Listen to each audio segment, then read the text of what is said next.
The problem is not in the absolute powers that the national security law will grant to the Prime Minister in view of the reform that Moncloa is preparing. Even the opposition agrees that, in crisis circumstances, the executive must have exceptional powers.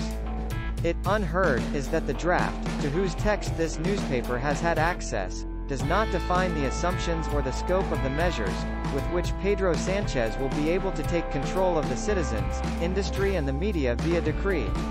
The reform of the norm elaborated by Moncloa, thus drafted, give the President a free hand to oblige the performance of personal benefits required by the competent authorities, to any citizen, no right to compensation. In addition, in any case, the mobilized Spanish will remain obliged to comply with orders and instructions, general or particular, that las autoridades establish. It also allows the government force the media to collaborate with the authorities, and allows the temporary requisition of all types of goods, according to the new Article 28 of the preliminary draft.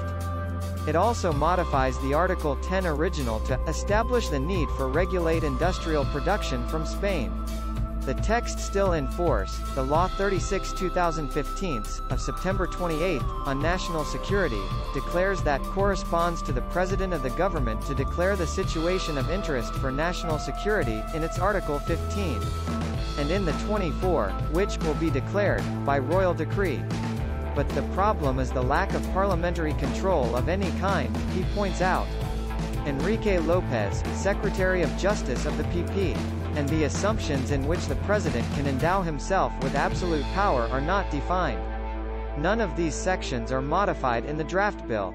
And it is that the part that does not change from the norm simply clarifies that a situation of interest is one in which, by the severity of its effects and the dimension, urgency and transversality of the measures for its resolution, requires the reinforced coordination of the authorities, under the direction of the government.